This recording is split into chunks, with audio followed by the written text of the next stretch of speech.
자, 이 3단원은 이 제목이 정보와 통신인데요. 이 부분은 이제 좀 임팩트 있는 과학자가 없어서 과학자 사진 안 가져왔고, 이게 우리가 이제 보고 듣는 게 대부분 정보를 얻는 방식이죠. 눈하고 귀를 통해서 정보를 결국에 얻습니다. 그래서 이거에 관련된 단원입니다. 그래서 이제 소리하고 빛에 대해서 얘기하고 이제 통신에 대해서 얘기를 하는 이런 부분입니다. 그래서 크게 주제가 소리와 빛, 그리고 정보의 전달과 저장, 이렇게 두 가지로 나뉘어집니다. 우선 소리와 빛부터 먼저 보도록 할게요.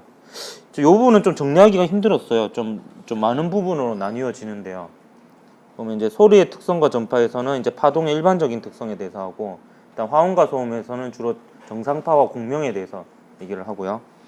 그다음 마이크와 스피커 중간에 잠깐 들어있고, 광전 효과와 이제 세계 인식에 대한 이런 내용들이 쭉 있습니다. 소리의 특성과 전파는 이제 파동의 일반적인 특성에 대해서 쭉 정리가 되어 있는 부분이라고 보면 되겠습니다. 그래서 파동을 여러 가지 이제 기준에 따라 나눌 수 있는데, 행파와 종파로도 나눌 수 있죠. 진행 방향과 진동 방향이 수직인 파동을 행파라 그러고, 파동의 진행 방향과 매질의 진동 방향이 나란한 파동을 종파라 그럽니다. 그래서 빛이 대표적인 행파고요, 소리가 대표적인 종파입니다. 이렇게 여러분 알고 있으면 되겠고요. 근데 파동의 전파 속력이 파동의 성질을 얘기할 때 아주 중요합니다. 그래서 이제 이 그래프를 통해서도 파동의 전파 속력과 파동의 그 이동 방향을 알 수가 있는데요. 이 두 그래프의 특성을 여러분 좀 알고 있어야 되죠. 그래서 가로축은 다른데 세로축은 다 변입니다.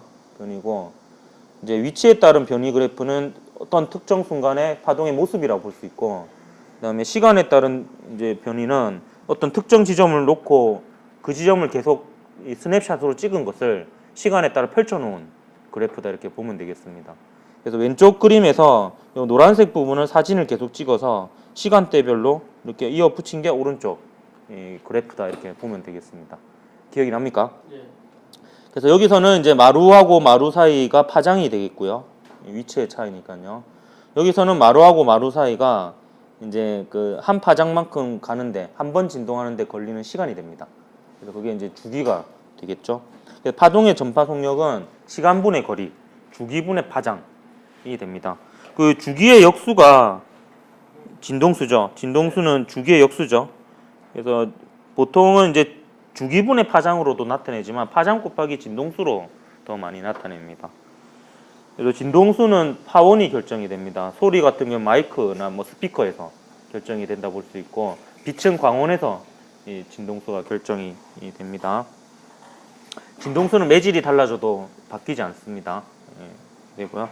파동의 이 속력에 대해서 한번 제가 정리를 좀 할까 싶어요. 파동의 전파 속력은 좀 특징이 있는데요. 파동을 이렇게 나누기도 합니다. 역학적 파동과 전자기파로 나눌 수 있는데, 역학적 파동은 매질을 통해서 매질이 필요한 파동이고, 이 전자기파는 유일하게 그 매질이 필요 없는 파동이에요. 그래서 소리가 대표적인 역학적 파동입니다. 소리와 같은 역학적 파동은 매질이 파동의 전파 속력을 결정짓습니다. 예를 들어서 소리 같은 경우에는 고체가 액체보다 속력이 더 빠르고요. 고체 속에서 소리의 속력이. 또 기체보다는 액체에서의 소리의 속력이 무조건 빠릅니다. 근데 기체라고 하더라도 똑같은 매질이라도 상태에 따라서 또 파동의 전파 속력이 달라집니다. 그래서 기체라도 온도가 높을수록 분자량이 작을수록 소리의 속력이 빠르다라고 했죠. 이런 것 좀 여러분 기억을 해야 되겠고요. 근데 빛은 매질을 통해서 전달되는 파동이 아니기 때문에 파동의 전파 속력에 좀 차이점이 하나 있습니다. 뭐냐면 진공에서는 진동수와 관계없이 모든 전자기파의 전파 속력이 같습니다. 근데 전자기파는 좀 특징적인 게, 물질 속에서는요, 그 물질이 전자기파의 진행을 방해하기 때문에 진동수에 따라서 방해하는 정도가 달라서 속력이 다릅니다. 그러니까 소리 같은 경우에는 매질의 상태가 똑같으면은 그 진동수가 달라도 파동의 속력이 다 똑같아요. 근데 빛은 진동수가 다르면 전파 속력이 다릅니다. 요거 여러분이 되게 헷갈려 하거든요. 요거를 잘 정리하십시오. 소리와 같은 소리에서 파동이나 줄에서의 파동, 이런 거는 이제 역학적 파동은 매질이 같으면 진동수가 달라도 파동의 전파 속력이 같고요. 하지만 이 전자기파는 매질이 아닌 거예요. 그러니까 그 물질들이. 그래서 진동수에 따라서 방해를 받는 정도가 다르다.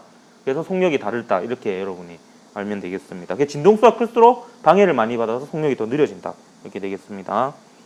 반사하 굴절은요, 제가 하나 묶은 게 뭐냐면, 반사하 굴절은 공통적으로 매질의 경계면에서 일어납니다. 그래서 대체로는 일부는 반사하고 일부는 굴절합니다.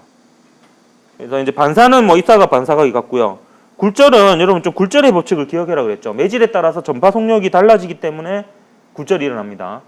근데 V1분의 사인 세타 1은 V2분의 사인 세타 2이기 때문에 법선과 이루는 각이 큰 쪽이 속력이 더 빠르다라고 기억해라 그랬죠. 그렇게 해서 여러분이 좀 빠르기를 판단하기 바랍니다. 매질의 경계면에서 진동수는 안 바뀝니다. 그래서 지금 각도가 큰 세타 1 쪽이 속력이 빠르고 파장이 긴 겁니다. 이렇게 이제 굴절을 보면 되겠고요. 그다음 회절은 틈에서 이제 애 돌아가는 현상이 회절인데, 요거는 그냥 외우라 그랬죠. 파장이 길수록 틈이 좁을수록 회절이 잘 됩니다. 요거는 이제 더불어서 굴절을 보면 낱말은 새가 듣는 상황이죠. 그래서 여기 법선을 보면 이 각도가 세타2가 더 세타1이 더 크죠. 아래쪽이 온도가 더 크니까 낮 상황입니다. 아래쪽이 좀 온도가 더 뜨거운. 온도가 높을수록 소리의 속력이 더 빠르죠. 그래서 이렇게 이제 분석을 할 수 있고요. 요 점선은 파면이 되는데 요 사이의 간격이 파장이 됩니다. 그래서 이렇게 위로 올라가서 파장이 짧아지죠. 속력이 느려지는 걸 나타내는 겁니다. 그다음 가천 주파수 있었죠. 20에서 2만 헤르츠 사이의 음파는 우리 귀에 들리는 음파고요. 2만 헤르츠 이상은 초음파라고 합니다. 우리 귀에는 들리지 않죠. 이거는 이제 음파하고 성질은 다 똑같고요. 초음파 사진 탐지기, 후방 센서, 초음파 세척기 이런 데 이용이 됩니다. 이렇게 해서 이제 일반적인 파동의 성질을 본 거고요. 그다음 하음과 소음에서는 이제 악기에서의 정상파와 공명에 대한 얘기인데요. 일단 간섭과 공명을 먼저 얘기를 하면, 간섭은 이제 파동이 마루와 마루 혹은 골과 골이 만나서 진폭이 커지거나 혹은 마루와 골이 만나면 진폭이 작아지죠. 이런 것들을 간섭이라고 합니다. 그래서 진폭이 커지는 간섭을 보강 간섭, 진폭이 작아지는 간섭을 상쇄 간섭이라고 합니다. 독립성이 있기 때문에 한번 이렇게 중첩이 된 이유는 또 원래 상태로 다 돌아갑니다. 공명은 뭐냐면 물체마다 고유한 진동수가 있어요. 물체를 자연스럽게 진동시키면 진동하는 진동수가 공명 진동수입니다. 그래서 그 잘 진동할 수 있는 공명 진동수와 외부의 진동이 맞아 떨어지면 공명이 일어나서 잘 진동하게 됩니다. 악기는 기본적으로 이런 공명을 이용하는 부분입니다. 그래서 악기는 이제 정상파로 이제 공명을 일으키는 게 악기라고 볼 수 있는데, 이 정상파는요 똑같은 파동을 지속적으로 마주보게 만들면은 정상파가 만들어지죠. 이 같은 경우에는 이제 파장하고 진동수는 정상파가 그대로인데 진폭만 딱 2배가 됩니다. 합쳐지니까. 그래서 이런 식으로 진동을 하죠. 그래서 빨간색인 순간이 0초이면 4분의 1주기, 4분의 2주기, 4분의 3주기, 4분의 4주기 한 주기가 되면 원래 상태로 돌아옵니다. 그래서 이렇게 그 보강 간섭과 산쇄 간섭이 최대로 일어나는 이 부분을 배라 그러고 이 부분을 마디라 그러죠. 그래서 여러분이 이 파장을 잘 기억해야 됩니다. 배하고 인접한 배 사이는 반파장이죠. 왜냐하면 특정 순간을 보면 마루하고 골 사이입니다. 그리고 이제 배하고 인접한 마디 사이는 4분의 1 파장이고, 그래서 이 모양을 여러분 좀 잘 알아야 되겠고요. 줄에서의 파동과 뭐 관에서의 파동이 있는데, 줄에서의 파동 계산할 때는 일단 파장 길이 구하는 방법 알아야 됩니다. 기본 모양이 요 전체 길이 L에 1개, 2개, 3개 들어있죠. 그래서 요 전체 길이는 반파장이 1개, 반파장이 2개, 반파장이 3개 들어있다. 이렇게 해서 파장을 구할 수 있겠고요. 그 다음에 진동수를 비교할 때는 요 줄이라는 매질이 다 똑같잖아요. 그러니까 요 세 상황 모두 줄에서의 전파 속력이 같아요. 그러니까 파장과 진동수의 곱이 같은 거죠. 근데 파장을 보면 얘가 이제 람다1이라고 하면 요거는 그거의 절반밖에 안 되고 얘는 3분의 1이 되죠. 파장이. 그럼 진동수는 2배, 3배가 돼야 됩니다. 그래서 가장 간단한 형태의 진동을 기본 진동이라고 그러는데 요 기본 진동수의 2배, 3배의 진동에만 공명이 잘 일어납니다. 줄 같은 경우에는요. 닫힌 관하고 열린 관은 이제 기본 모양이 좀 다르고요. 양쪽이 열려 있으면 이쪽이 배가 되고 한쪽만 열려 있으면 얘는 자유로우니까 배가 되고 여기는 막혀 있으니까 마디가 됩니다. 그래서 양쪽이 열린 관은 똑같이 기본 진동수의 2배, 3배가 되고요. 그 다음에 한쪽만 열린 관은 기본 진동수의 3배, 5배가 가능하죠. 이런 내용들이 있었습니다. 옥타브는 이제 진동수가 1대2인 관계고요. 마이크와 스피커를 보면 이 다이나믹 마이크는 구조는 마이크랑 스피커랑 비슷합니다. 근데 다이나믹 마이크는 이제 자석하고 코일 사이에 거리가 계속 바뀌죠. 소리의 진동에 의해서. 그래서 전자기 유도에 의해서 유도 전류가 생기고요. 요 스피커는 그 유도 전류를 이제 증폭시켜 가지고 이 코일에 흘리게 되면 이 자기력이 작용하게 되겠죠. 자기장이 생겨서. 그래서 이 자기력으로 진동하는 이런 원리가 이제 스피커의 원리가 되겠습니다. 그리고 광전 효과에 대해서 배웠었죠. 이 광전 효과는 그 아인슈타인이 이제 빛은 입자로 봐야 된다라고 주장하면서 이 해결이 되었던 이런 부분입니다. 그래서 제가 요거 정리할 때는 기억이 여러분 날란지 모르겠습니다. 이불로 제가 빨간색, 파란색 나눠서 그렸었죠. 빨간색은 이제 실험에서 우리가 조작하는 변인입니다. 그리고 파란색은 이제 우리가 그 측정하는 거죠. 종속 변인이 됩니다. 우리가 비춰주는 단색광 빛의 진동수하고 그 다음에 세기를 이제 바꿔가면서 실험을 하고요. 그리고 금속판을 달리하게 되면 금속의 일함수를 바꿔가면서 실험을 할 수 있게 됩니다. 그래서 측정하는 거는 이제 전류계에서 광전류를 측정하고 전압계에서 정지전압을 측정하는데 광전류는 결국에는 튀어나온 전자의 개수에 비례하고요. 정지전압은 그 전자의 최대 운동에너지에 비례하는 이런 값이었습니다. 그래서 이런 관계식이 있었죠. 광자 한 개의 에너지는 금속의 일함수 더하기 전자의 최대 운동에너지 이렇게 되었습니다. 그래서 그 광자와 전자의 1대1 충돌로 봐야 된다 이렇게 얘기를 했고요. 요 이제 식은 에너지 보존식입니다. 그래서 광자 한 개의 에너지는 진동수에 비례하고요. 금속의 일함수만큼은 이제 그 전자를 떼어내는 데 필요한 에너지라고 보면 되겠습니다. 남는 에너지만큼을 가지고 튀어나오죠. 금속의 일함수는 이제 문턱 진동수, 한계 진동수 이렇게 표현이 되고요. 그래서 이 전자의 운동 에너지가 양수여야지 전자가 튀어나오는 거니까 이 광자의 에너지가 일함수보다 클 때, 즉 단색광의 진동수가 문턱 진동수보다 클 때 광전 효과가 일어납니다. 그때 이제 운동 에너지가 0보다 크죠. 이때 광전자가 방출되는데 실험을 해보면 부딪히자마자 즉시 방출됩니다. 그리고 그 쏘아주는 광자의 진동수에 비례하죠. 이 두 결과가 이제 빛의 파동성으로는 설명이 안 되는 부분이에요. 입자성으로만 설명이 되는 부분입니다. 근데 물론 이제 빛의 세기가 세면 이제 광전류가 세게 나타난다는 거는 빛의 입자성과 파동성으로 다 표현할 수 있습니다. 설명할 수 있는데 여기서는 이제 이렇게 해석을 한 거죠. 빛의 세기가 세다는 거는 쏘아주는 광자의 개수가 많다라는 거고 그에 따라서 광전류가 세게 나타난다는 거는 이제 튀어나오는 전자의 개수가 많다라는 뜻입니다. 그래서 이렇게 해석을 할 수 있습니다. 그래서 광전 효과는 이제 광자와 전자의 1대1 충돌로 이제 설명을 한다는 부분, 빛의 입자성을 나타낸다라는 이제 중요한 의의가 있습니다. 그리고 요거와 관련해서 이제 세 개의 인식인데요. 색깔은 여러분 진동수에 따라서 색깔이 달라지는 겁니다. 그래서 색은 이제 우리가 세 개 인식으로 해가지고 뭐 명암하고 색을 다 해놨는데 원뿔 세포가 색을 구분하죠. 원색, 세 가지 원뿔 세포가 있습니다. 그래서 빛이 삼원색이 되는 거예요.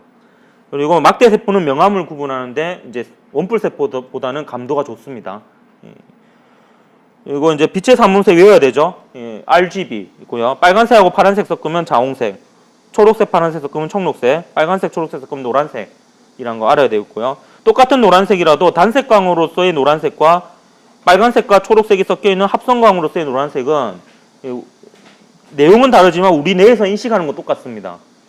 그러니까 단색광은 이제 노란색의 저건뿔 세포와 노건뿔 세포가 둘 다 비슷하게 반응해서 노랑으로 인식되는 거고요. 합성광은 빨간색은 저건뿔 세포가, 초록색은 노건뿔 세포가 인식을 합니다. 근데 둘 다 상황은 똑같죠. 결국에는 저건뿔 세포와 노건뿔 세포가 비슷하게 반응하기 때문에 노랑으로 인식하는 거예요. 이렇게 해서 이제 소리와 빛에 대해서 알아봤고요. 네, 자 다음은 정보의 전달과 저장에 대해서 한번 보도록 하겠습니다. 이 부분에서는 이제 앞서 소리와 빛에서는 사실 소리에 대해서 좀 더 많이 다루었던 거고요. 정보와 전달과 저장에서 빛에 대해서 좀 더 다루는 단원입니다. 그래서 전자기파에 대해서 좀 알아볼 거고요. 그 다음에 그 코일과 축전기를 이용한 여러 가지 회로들이 있었죠. 그거랑 이제 전반사와 강통신, 정보의 저장 이렇게 있습니다. 전자기파는 이제 특성과 종류하고 발생과 수신 과정을 알아볼 텐데요. 일단 전자기파는요, 빛이 전자기파를 알아낸 사람이 바로 그 중앙에 이미지에 있었던 맥스웰입니다. 맥스웰이고, 여기는 없었죠. 그 전 단원에 있었죠. 빛은 이제 진공에서 빛의 속력은 진동수와 관계없이 일정하다는 특성이 있고, 전기장의 진동 방향, 자기장의 진동 방향, 그리고 진행 방향이 전부 다 서로 수직입니다. 그래서 진행 방향과 전기장의 진동 방향이 수직이기 때문에 행파로 이렇게 분류가 되고요.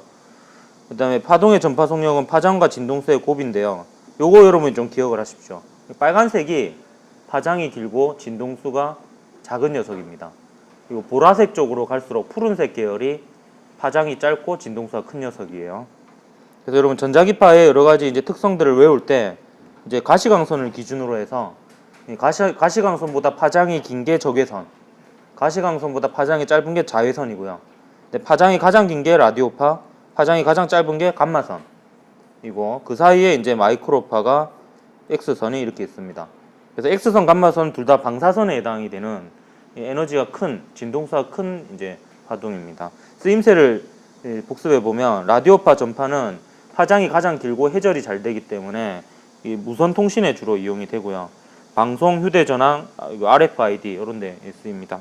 마이크로파는 약간 고급 통신에 이용이 된다 이렇게 기억하면 되겠습니다. 레이더하고 위성 통신, 전자레인지도 마이크로파 영역이 되겠습니다. 그다음 적외선은 이제 광통신, 센서, 열감지 이런 데 쓰이고요.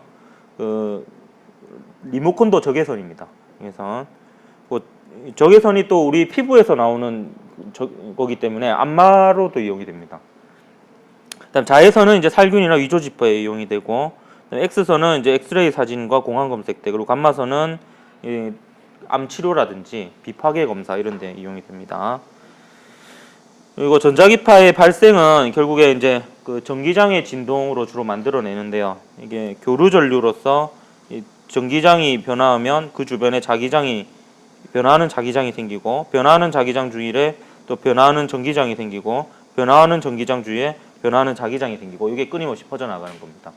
근데 이걸 안테나로 만들 수도 있고, 이게 또 축전기형 안테나도 있습니다.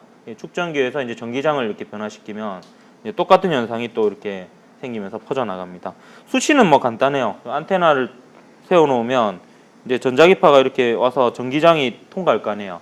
그럼 그 전기장과 반대 방향으로 전자가 힘을 받아서 이제 이 전기장이 계속 방향이 바뀌니까 이 전자도 진동을 하게 됩니다. 그 패턴대로. 그래서 이제 교류 전류로 이제 수신이 되는 거죠. 근데 무선 통신은요, 사실 그 모든 전자기파가 그냥 선택적으로 수신이 없이 그냥 다 수신되면 혼선이 빚어지잖아요. 그래서 선택적으로 수신해야 하기 때문에 그 선택적 수신을 위해서 공명을 이용합니다. LC회로의 그 공명을 이용하는데, 일단 코일과 축전기로 이루어진 회로를 이해하기 위해서는 코일과 축전기 특성을 알아야 되죠. 그래서 여러분 이거는 좀 외워야 됩니다. 이 축전기는요, 교류 회로에서 저항의 역할을 하는데요. 그걸 용량 리액턴스라고 합니다. 이거는 이제 진동수가 클수록 전기 용량이 클수록 저항이 작죠.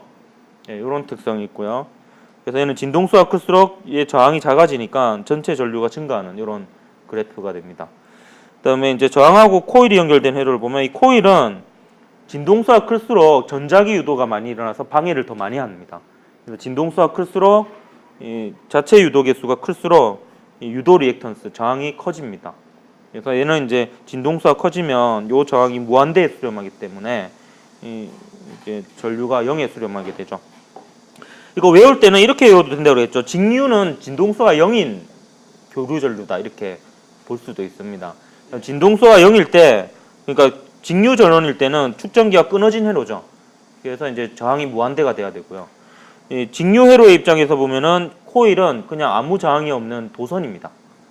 그래서 저항이 0이 되겠죠. 그래서 이제 진동수에 비례하냐 반비례하냐로 이거를 기억을 좀 하면 되겠습니다.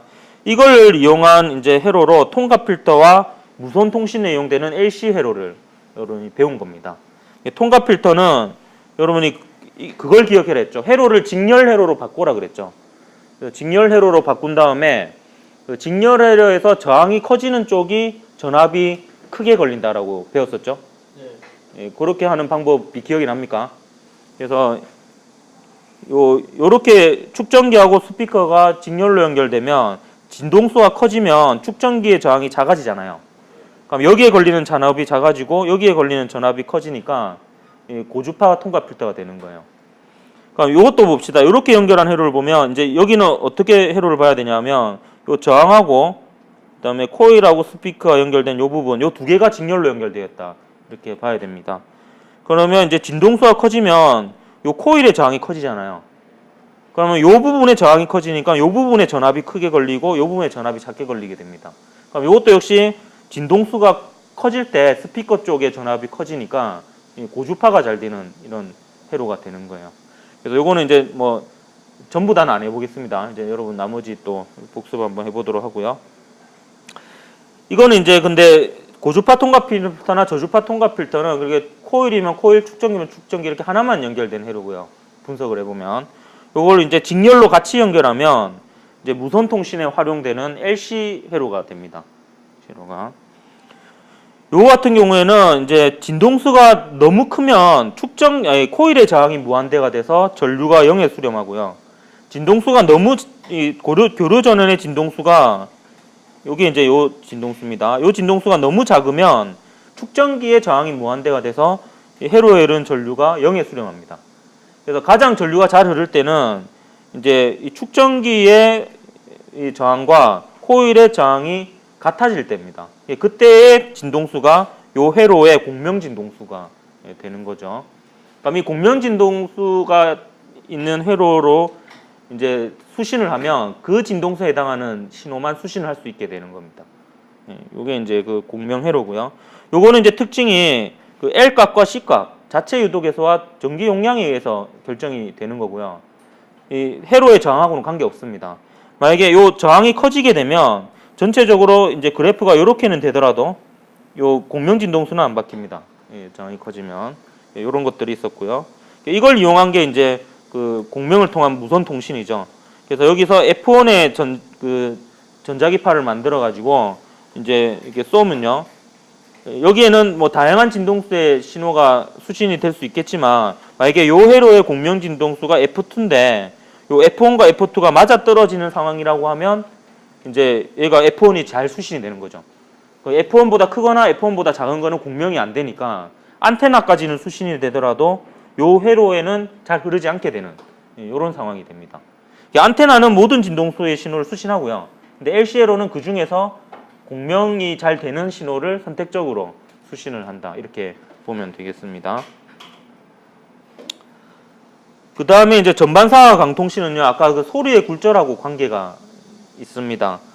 보면 이제 그 빛의 경우에는 이제 역시 매질의 경계면에서 일부 반사, 일부 굴절을 하는데요. 역시 굴절의 법칙을 이렇게 쓸 수 있습니다. 근데 빛의 경우에는 소리하고 다르게 진공에서 빛의 속력이라는 특수한 속력을 상수로 둘 수가 있어요. 그걸 양변에 곱하면은 이제 이걸 그 굴절률이라고 정의되는 값으로 이 굴절의 법칙을 다시 쓸 수가 있습니다. 그래서 이제 굴절률은 이제 그 매질에서의 빛의 속력의 역수에 비례하는 속력이 느리면 느릴수록 굴절률이 큰 이런 값이고요. 그럼 역시 그 법선과 이루는 각이 큰 쪽이 속력이 빠르다 이렇게 볼 수 있고요. 그럼 굴절률로 비교해 보면 속력이 빠른 쪽이 굴절률이 작잖아요. 그렇기 때문에 굴절률은 이렇게 되는 겁니다. 이렇게. 그러면 이제 전반사는 뭐냐? 전반사는 이제 보면 속력이 느린 쪽에서 빠른 쪽으로 이렇게 진행을 시켜 보면요. 입사각을 점점 키우면은 굴절각도 점점 커지죠. 그러면 이제 전반사는 이 상황을 여러분 좀 상상을 해라 그랬죠. 그래서 굴절각이 90도가 되는 이 각도를 인계각이라 그럽니다. 입사각을. 인계각보다 입사각이 더 작아지면 굴절이 됩니다. 근데 입사각이 인계각보다 커지면은 굴절각이 90도보다 커질 수는 없으니까 굴절이 안 되고 반사만 일어나게 되는 거예요. 이거를 이제 전반사라 그러죠. 결국에 이렇게 전반사가 일어나려면 요 상황이 돼야 되니까 속력이 느린 쪽에서 빠른 쪽. 그러니까 굴절률로 치면 굴절률이 큰 쪽에서 작은 쪽으로 가야지 최소한 인계각이 존재할 수 있고 전반사가 될 가능성이 있습니다. 그 상황에서 이제 입사각이 인계각보다 크면 전반사가 되는 거고요. 그러니까 속력의 차이가 크면 클수록 인계각이 커지겠습니까? 작아지겠습니까? 작아지겠죠. 그러면 전반사가 더 잘 되는 조건이 됩니다. 그래서 이제 그 강섬유 같은 경우에는 이 중심에 있는 게 코어고 바깥쪽이 클레딩인데 이 코어가 클레딩보다 속력이 느려야 되죠. 이런 상황이 있어야 되니까 속력이 느려야 되고 굴절률은 코어가 더 커야 됩니다. 예, 이렇게 이제 되는 거고요. 그다음 마지막으로 이제 정보의 저장을 보면 이 정보라는 게 아날로그 정보가 있고 디지털 정보가 있는데요. 아날로그 정보는 연속적인 자연적인 이런 신호고요. 디지털 정보는 이제 그걸 디지털화 시켜서 0하고 1로만 조합되어 있는 신호입니다. 지금 현재 우리 대부분의 정보 저장 방식은 디지털 방식입니다.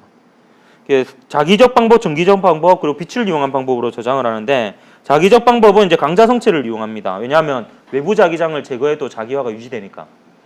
그래서 자기 테이프, 하드디스크, 플래터 이런 게 있는데 여기서 자기 테이프는 아날로그 신호입니다. 이게 옛날에 카세트 테이프 있죠.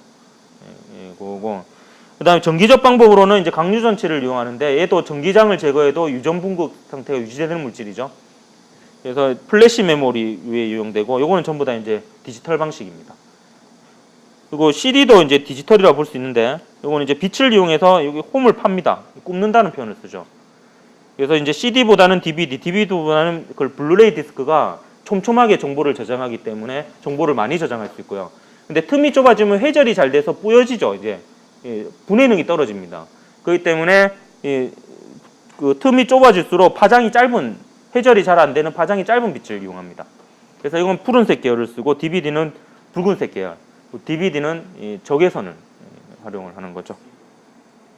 CD는 적외선을 활용하게 됩니다. 이렇게 해서 이제 3단원을 마치도록 하겠습니다.